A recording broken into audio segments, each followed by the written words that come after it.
그들 가운데 빛들로 나타내며 생명의 말씀을 밝혀 나의 다름질이 헛되지 아니하고 수고도 헛되지 아니하므로 그리스도의 날에 내가 자랑할 것이 있게 하려 함이니라. 아멘. 오늘은 말씀을 밝히는 빛들, 말씀을 밝히는 빛들이라는 제목으로 하나님의 말씀을 나누도록 하겠습니다.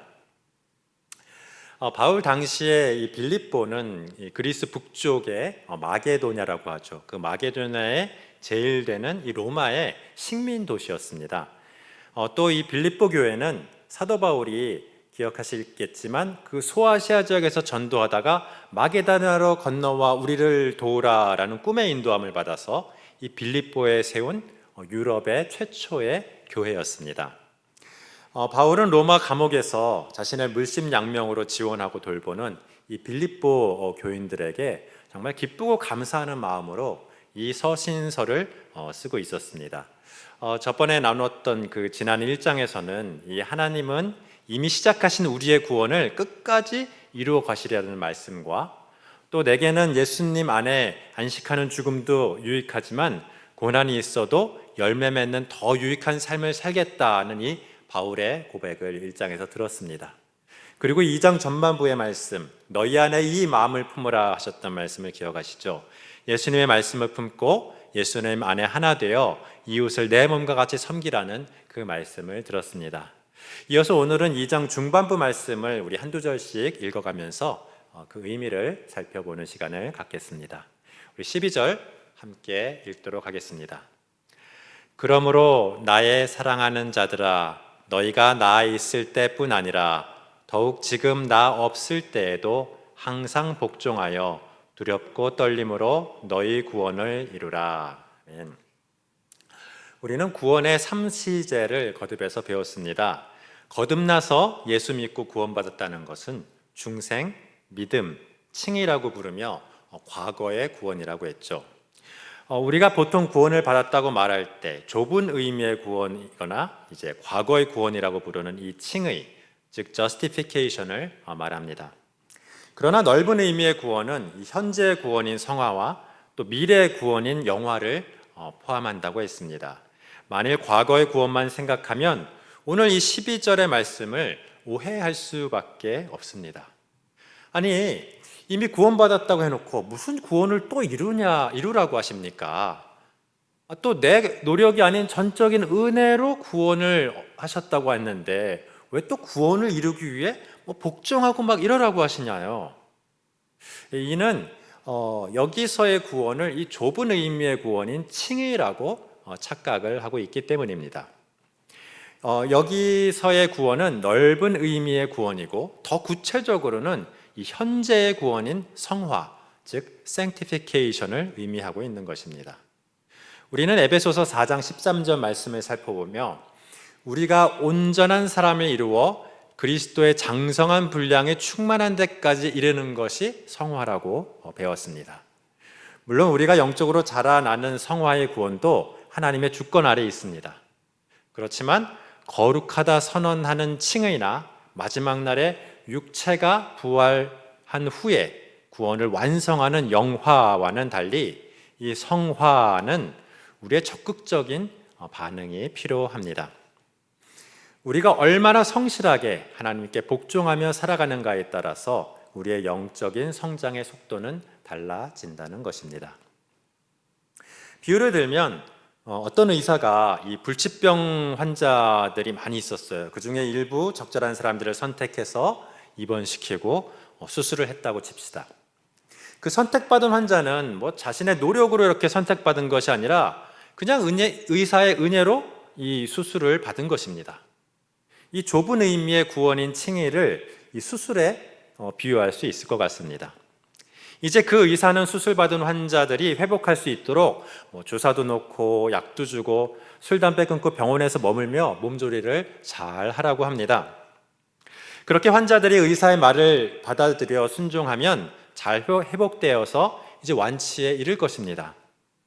그런데 만일 그냥 지멋대로 병원을 뛰쳐나가서 술, 담배하고 몸을 돌보지 않는다면 또 추가적인 치료도 필요할 것이고 본인도 아주 고생하고 이 회복도 아주 늦을 것입니다. 여기서 회복을 성화에 비유할 수 있고요. 이 완치 판정을 영화에 비유할 수 있습니다. 또한 이 병원을 교회에 비유할 수 있고요. 이 술, 담배를 자범죄에 비유할 수 있고요. 또 추가적인 치료를 징계, 고난 정도로 비유할 수 있겠습니다. 치유에 있어서 수술이나 완치 판정은 전적으로 의사가 하는 것이지만 이렇게 회복해 가는 것은 의사의 치료와 함께 이를 받아들이는 본인의 순종과 노력도 필요한 것이죠. 구원에 있어서도 칭의나 영화는 전적으로 하나님이 하시는 일이지만 이 성화는 각자의 순종과 노력이 필요합니다. 칭의 구원을 받았어도 교회를 떠나고 하나님께 순종하지 않는다면 성화의 구원은 험난한 길을 가게 됩니다. 그래서 의사이신 하나님과 함께 이 간호사같이 성도를 돌보는 역할을 하던 바울은 이 감옥에 갇혀서도 이들을 걱정하고 이렇게 권면을 하는 것입니다. 내가 너희 곁에 없어도 더욱 하나님께 복종하고 하나님 앞에서 두렵고 떨리는 마음으로 너희 성화의 구원을 이루라고 합니다. 그러나 여기서 두렵고 떨리는 마음이란 구원을 받지 못할까 봐 두렵고 떨리는 그런 마음이 아닙니다. 앞서 빌립보서 1장 6절에 구원이라는 착한 일을 시작하신 하나님께서 이 칭의의 구원을 받는 자들을 끝까지 인도해서 그리스도 예수의 날에 영화의 구원을 이룰 것을 확신한다고 확신을 주셨습니다. 따라서 이를 믿는다면 성도들은 구원받지 못할까 봐 두려운 것이 아니고요. 이 자신의 부족함에 대한 두려움이나 이거 내가 이래가지고 하나님을 슬프게 할까 그런 두려움을 여기서 말하고 있는 것입니다. 자, 13절 14절 우리 함께 읽도록 하겠습니다. 너희 안에 행하시는 이는 하나님이시니 자기의 기쁘신 뜻을 위하여 너희에게 소원을 두고 행하게 하시나니 모든 일을 원망과 시비가 없이 하라. 네, 여기서 하나님이 너희 안에 행하신다의 행하다와 너희에게 소원을 두고 행하게 하신다의 이 행하다는 같은 헬라어 단어입니다. 뿐만 아니라 그 의미에 있어서도요, 이 구원을 행한다라는 동일한 의미를 가지고 있습니다. 물론 12절에서 언급한 구원과 같이 성화의 구원을 의미하고 있습니다. 앞에서 살펴본 대로 성화의 구원은 하나님이 행하시지만 인간도 그에 순종하여 함께 행하는 구원이라고 했죠. 하나님은 우리 안에서 우리가 예수님과 연합한 하나님의 자녀답게 살아갈 수 있게 성화되어 가도록 구원을 행하신다는 것입니다. 또한 우리가 예수님의 장성한 분량에 자라기를 바라는 자기의 기쁘신 뜻에 우리가 소원을 두고 그 성화의 구원으로 인한 합당한 일을 행하도록 인도하십니다. 이제 그 구원의 합당한 일의 첫 번째로 14절에 원망과 시비가 없이 하라라고 하십니다. 여기서 원망과 시비는 이 출애굽기에서 그 이스라엘 백성들이 광야에서 하나님과 모세에게 저질렀던 죄악을 말합니다. 애굽의 노예에서 해방되어 가나안으로 인도하신 하나님과 모세에게 그냥 투덜거리고 수군거리는 이 원망과 또 함께 논쟁과 의심으로 야기되는 다툼으로 시비를 걸었었던 것입니다. 그런데 이 빌립보 성도들에게도 이런 원망과 시비가 있었기에 모든 일에 원망과 시비가 없이 하라고 명령하는 것입니다. 뭔가 그런 일이 있었겠죠. 여기에는 잘 나와 있지 않지만 이는 하나님께뿐만 아니라 성도들 피차 간에도 겸손한 마음을 가지고 서로 복종함으로 원망과 시비를 없이 하여 그리스도를 닮는 성화를 이루어 가라는 것입니다. 이제 15절, 16절 말씀, 오늘 중심 말씀인데요. 우리 함께 읽도록 하겠습니다. 이는 너희가 흠이 없고 순전하여 어그러지고 거스리는 세대 가운데서 하나님의 흠 없는 자녀로 세상에서 그들 가운데 빛들로 나타내며 생명의 말씀을 밝혀 나의 다름질이 헛되지 아니하고 수고도 헛되지 아니하므로 그리스도의 날에 내가 자랑할 것이 있게 하려 함이라. 아멘. 네, 여기서 너희가 흠이 없다는 말은요, 이 헬라어로 아멘프토스라고 하고요, 영어로는 blameless인데, 이 세상에서 비난받을 것이 없다. 이 흠이 없다는 것은 비난받을 것이 없다라는 말이에요. 또한 순전하다는 말은요, 원래는 이 섞여 있는 혼합물이 없다는 뜻인데요, 사람이 순결하고 무죄한 것을 말하므로 여기서 영어로도 innocent라고 번역을 합니다. 그리고 어그러지고 거스리는 세대는 이 타락하고 죄악된 세상을 표현한 말인데요, 그 당시에는 물론 오늘날도 동일하게 적용되는 말씀입니다. 또한 하나님의 흠없는 자녀에서 이 흠이 없다는 말은요, 이 앞에서 흠이 없다는 말과는 완전히 다른 단어입니다. 앞에서 흠이 없다는 말은 아멘프토스는 이 비난할 것이 없다는 뜻인데요, 이 뒤에서 흠이 없다는 이 아모모스는 상처가 없다는 뜻의 흠이 없다는 말입니다. 따라서 이 하나님의 흠없는 자녀란 그의 삶이 그러니까 이게 무슨 말이냐면, 이는 제물로 드릴 때 흠이 없고 상처 없는 온전한 제물로 드려야 한다라는 경우에 사용한다는 말이에요. 이 흠이 없다는 말은. 따라서 하나님의 흠없는 자녀란 그의 삶이 하나님께 제물로 드려지기에 흠이 없는 온전한 삶이라는 말씀입니다. 그래서 이 내용을 정리하면, 모든 일에 원망과 시비가 없는 너희는 비난할 것이 없고 죄가 없어서 죄악된 세상 가운데서 하나님이 받으시기에 합당한 흠이 없는 온전한 예배를 드리는 삶을 살아가므로 그 죄악된 세상 가운데 빛들로 나타난다라는 말씀입니다. 그 예수님은 마태복음 5장 14절에 너희는 세상의 빛이라, 산 위에 있는 동네가 숨기지 못할 것이요 라고 말씀하셨죠.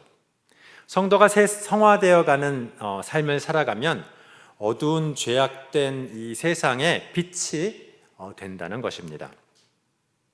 빛이 없으면 어두워도 어둡다는 것을 모르니까 알 수가 없지만, 이 빛이 비추이면 이 어둠이 있다라는 것을 알게 됩니다. 이 죄인들만 사는 세상에서는 죄를 짓고 산다는 것을 깨닫지 못하지만, 이 성도가 성화되어 가면서 선한 삶을 살아가면 이를 본 죄인들은 본인이 죄를 지으며 살아간다는 사실을 깨닫게 된다는 것이죠. 이런 성도가 한둘이면 그냥 없애버려 하고 제거하면 되지만, 그 수가 많아지면 그렇게 쉽게 제거할 수는 없게 되겠죠. 그리고 자신의 죄를 깨달으면 언젠가 이 복음을 들을 때 이 회개할 수 있는 가능성이 굉장히 높아지게 됩니다. 따라서 하나님의 뜻에 따르는 예수님을 닮아가는 이 성화된 삶을 살게 되면 이 죄를 드러내는 복음의 빛을 비추는 것입니다. 21세기에 복음을 직접 전할 수 없는 지역에 대거 도입된 이 전문인 선교사라는 것은 바로 이러한 빛들의 역할을 하기 위해 파송되었습니다. 공산권이나 이슬람 지역에서는 예수님을 믿으라는 복음을 전하기가 어렵죠.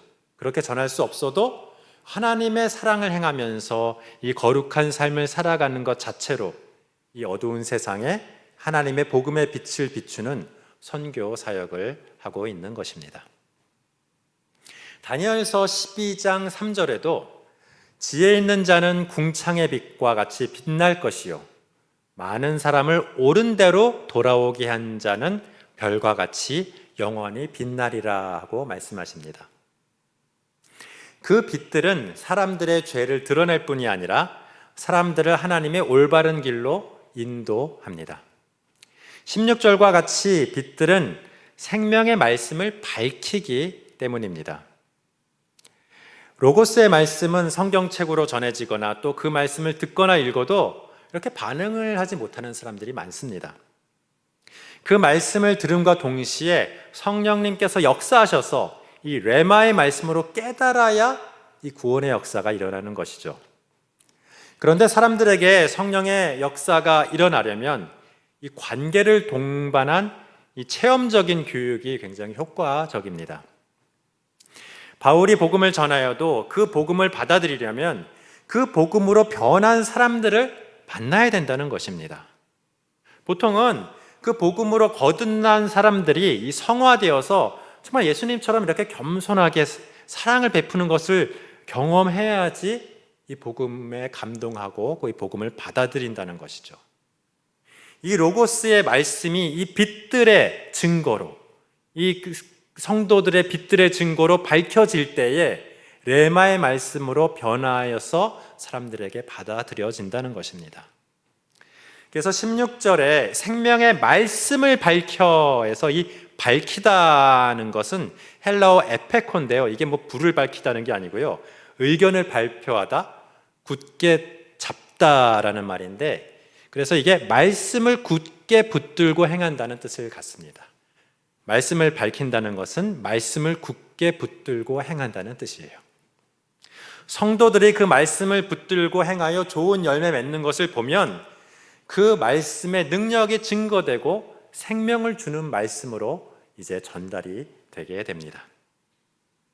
바울이 전한 로고스의 말씀이 이 성화되어가는 빌립보 교인들의 빛들로 밝혀져 레마의 말씀으로 전달되어 이 새로운 성도들을 구원할 때 바울은 나의 다름질이 헛되지 아니하고 수고도 헛되지 아니하겠다라고 말하고 있는 것입니다.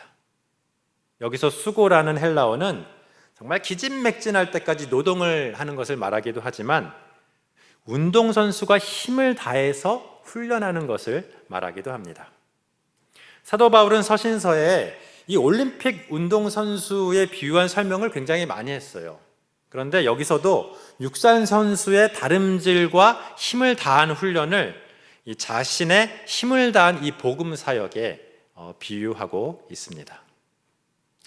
너희가 생명의 말씀을 밝히는 빛들이 된다면 나의 힘을 다한 이 고된 복음 사역은 결코 헛되지 아니하다라고 하는 것입니다. 바울은 뿐만 아니라 이는 그리스도의 날에 내가 자랑할 것이 있게 하려 함이라라고까지 말하고 있습니다.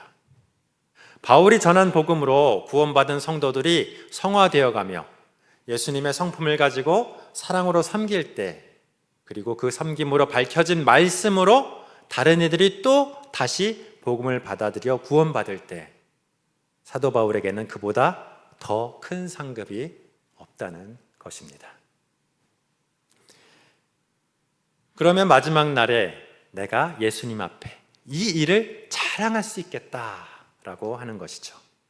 물론 바울이 뭐 이런 상급을 받으려고 이 빌립보 교인들을 부추기는 것은 아니고 이 빌립보 교인들을 위해서 이러한 나의 자랑이 되어 달라라고 이렇게 격려하는 것이겠죠. 말씀대로 행하여 성화된 이 그리스도인의 삶은 이처럼 그 중요성을 아무리 강조하여도 지나치지 않습니다. 이제 막 칭의의 구원을 받은 그리스도인이 이 어둠 속에 빛을 발하는 반짝이는 이 반딧불과 같은 수준이라면 이 성화의 구원 가운데 있는 그리스도인들은 또 다른 그리스도인이 따뜻하게 불을 쬐일 수 있는 모닥불 수준이라고 비유할 수 있을 것 같습니다. 모닥불은 그 반딧불도 결국 모닥불과 같이 타오를 수 있도록 그 온기를 더해주고 전달해 줄 것입니다. 따라서 반딧불들은 이 모닥불이 많이 모여있는 교회 공동체 안에 있어야 따뜻한 모닥불로 또 다시 자라날 수 있을 것입니다. 우리 마지막으로 17절, 18절 우리 한 목소리로 읽도록 하겠습니다. 만일 너희 믿음의 재물과 섬김 위에 내가 나를 전제로 드릴지라도 나는 기뻐하고 너희 무리와 함께 기뻐하리니 이와 같이 너희도 기뻐하고 나와 함께 기뻐하라. 아멘.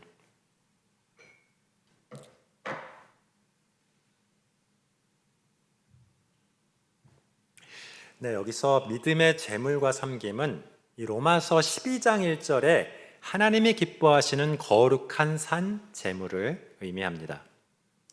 이는 너희가 드릴 영적 예배라 했고요. 이는 삶의 예배라고 우리가 해석합니다. 하나님께 드리는 예배는 엎드려 경배하는 월십의 예배와 이 하나님과 이웃을 섬기는 서비스의 예배가 있는데, 여기서는 이 예배는 그 중에 서비스의 예배, 섬김의 예배를 말하고 있는 것입니다. 이는 하나님과 이웃을 위해서 자신의 삶을 희생하여 봉사하는 것을 의미합니다. 너희가 그런 삶의 예배를 드린다면 나 바울도 그 위에 나의 삶의 예배를 드리겠다는 말씀입니다. 그런데 여기서 전제로 드린다는 말씀은요, 이 희생을 더욱 강조한 섬김의 예배를 드리겠다는 말입니다. 이 전제는요, 이 구약의 제사에서 이 포도주를 부어드리는 제사를 말하죠. 민수기 15장 7절에 전제로 포도주 3분의 1 흰을 드려 여호와 앞에 향기롭게 할 것이요 라는 말씀이 있습니다. 이는 이방 종교나 우리나라 제사에도 이 술을 부어드리는 제사를 찾아볼 수 있습니다. 여러분 이렇게 드라마에 보면 아버지 산소에 가서 이렇게 소주를 이렇게 부어드리는 장면을 가끔 볼 수가 있었을 것입니다. 그러나 이 성경에서 전제로 부어드리는 것은요, 좀 더 추가적인 의미가 있어요. 이 먹을 것을 땅에 버리니까 이 소모한다는 의미가 있습니다. 따라서 내가 전제로 부어드린다는 것은 나의 삶을 소모하고 희생하고 순교한다는 뜻을 이 성경에서는 가지고 있습니다. 그래서 디모데후서 4장 6절에도요, 바울은 전제와 같이 내가 벌써 부어지고 나의 떠날 시각이 가까웠도다 하면서 이 순교를 준비하며 다른 사람들의 구원을 위해 자신의 삶을 희생해 하나님께 제물로 다 드렸다라는 표현으로 이 전제를 사용했습니다. 바울은 빌립보 교인들이 자신을 희생하는 삶의 예배를 하나님께 드리기까지 성화된다면 자신은 그 위에 피를 흘리는 십자가 희생을 하더라도 기뻐하겠다고 합니다. 이는 빌립보 교인들이 자신을 희생하는 삶의 예배를 하나님께 드리기까지 성화하도록 자신은 그 위에 구원을 위해 피 흘리는 이 십자가 희생을 감수하겠다는 말이죠. 그래서 그러한 성숙한 희생적인 삶의 예배를 빌립보 교인들이 나와 함께 드릴 수 있다면 이보다 더 좋은 것은 없으니 나와 함께 기뻐하자라고 하는 것입니다. 이처럼 바울은 예수님처럼 자신의 희생으로 그들을 섬기기를 기뻐했습니다. 여러분, 이 땅에서는 원래 더 성화된 사람이 덜 성화된 사람을 섬기게 마련입니다. 더 회복된 바울이 덜 회복된 성도들을 희생으로 섬겼습니다. 더 회복된 사람이 덜 회복된 사람을 섬기는 곳이 바로 제대로 된 교회입니다. 그렇다면 교역자나 직분자가 대접받는 교회는 덜 성숙한 교회고요, 교역자나 직분자들이 더 섬기는 교회가 더 성숙한 교회가 아니겠습니까? 더 성화된 분들이 덜 성화된 분들을 섬기는 더 성숙한 교회 공동체를 이루어가는 우리가 될 수 있기를 예수님의 이름으로 축원합니다. 기도하겠습니다. 사랑의 주님이 감사합니다. 우리를 부르시고 우리를 구원하시고 하나님의 자녀 삼으심에 감사합니다. 이제 우리로 예수님의 장성한 분량에까지 두렵고 떨림으로 성화되어 가게 하여 주시옵소서. 이를 위하여 올림픽 선수들이 힘을 다하여 훈련하듯이 수고하게 하여 주시옵소서. 그래야 다른 사람들을 구원할 생명의 말씀을 밝히는 빛들이 되게 하여 주시옵소서. 이제 우리로 하나님이 기뻐하시는 거룩한 삶의 예배를 드리게 하시고 하나님 바울과 같이 전제로 부어 드릴 수 있는 더 성숙한 성도로 자라가게 하여 주시옵소서.